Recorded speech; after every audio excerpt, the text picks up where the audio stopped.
We're here along with Alverno College head coach Brad Duckworth to discuss the upcoming 2013-14 season. Coach, thanks for taking the time to meet with us today. Sure, Josh. Well, let's get into it. You returned 4 starters and your top player off the bench from last year's 16-10 team, which was just a game out of the division lead. Are you excited with those 5 returners that you bring back, both in talent and the experience that they had with success? Yeah, I think winning certainly breeds a great culture, and those 5 seniors have been special. 3 of them, Jamie Hornkey and Kristen Spears Snyder and Anna Bateva, have been with us for 4 years. Played a ton. Spears started for 3.5 years.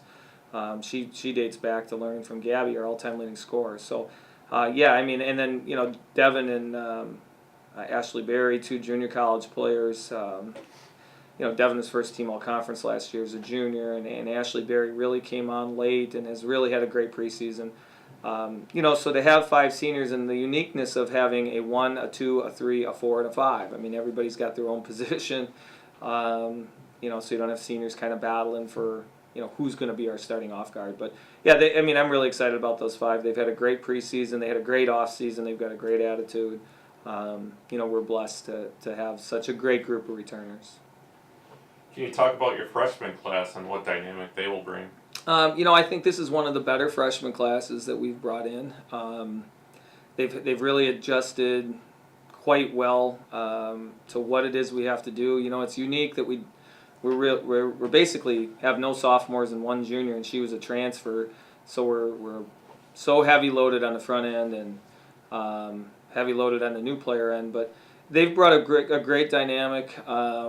I think some of the early indicators will be, Tess Mercerberger from Stoughton, off guard, 5'9". She's really fit in well. She'll play the 1 and the 2 and the 3 for us.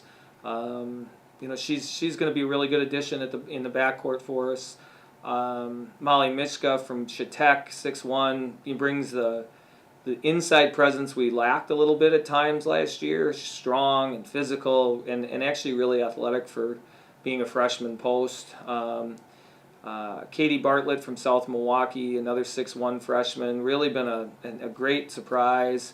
A little bit injury plagued in high school, and then she actually played on a team that had 3 Division I 4s and 5s. Division II 4s and 5s. So she kind of got hit a little bit all the way through her career, So this is the first time she's been able to bust away from them, and she's really starting to come into her own there. And so, I think those 3 have had really outstanding preseasons. We're getting good contribution from some others. K.D. Jones is a Milwaukee kid who's transferred in from Iowa. She'll give us some time at the 1. And Kirsten Edmonds, Elaney, all those guys have really contributed. And then we have a junior college transfer, Jen Totten. She came from College Lake County. So she's starting to come on a little bit. Those new guys are doing well. We're still waiting. Hannah Skibb is a freshman from Assumption. They were an undefeated state champ last year. She was their only senior, their captain. Really nice player. She'll play the 4. She's been struggling with some injuries here in the preseason, so we haven't had an opportunity to see her join this group yet. But the new guys have really done a nice job of complementing those 5 seniors. All right, Coach. The league experienced some changes this offseason. How do you like getting out of the divisions and back into straight conference standings? It's an interesting change. We did that when I first came. We played a Big Ten type schedule where we didn't play everybody twice, and we're back to that a little bit. You play all but 2 teams twice, and then in this conference, at the end of the day, we really you have to win the tournament to make the NCAA. So whether we had 2 division champs in the crossover or a 12-team league, or at the end of the day, you have to win. And my personal preference, I liked the divisions. I didn't have a problem with it. It gave you an opportunity to only see 1 team, half the league once, but you could open up your non-conference schedule a little bit more. We used to have 18 conference games and then 7 non-conference games, and then when we had the Challenge 6. Now we're down to 5, so that tightens up who you can play non-conference. But at the end of the day, you know how it is, Josh. You have to win conference games. So I told our kids, whether we're in divisions or one league or 5 divisions, or at the end of the day, you have to win against the teams that are out in front of you. So we'll do our best to be the regular season champ and the postseason champ. All right, some rule changes this year. The 10-second backcourt rule was added, which everyone's familiar with in the men's game and of course high school. How do you think that's going to impact the college game on the women's side this year, and specifically, do you think it'll impact your team at all? Yeah, I think you're gonna. Well, this is interesting. The 10-second violation is getting a lot of publicity because people know about it. It will change the game. I think you'll see teams press a little bit more. You have to be able to advance the ball you have to be able to advance the ball up the court.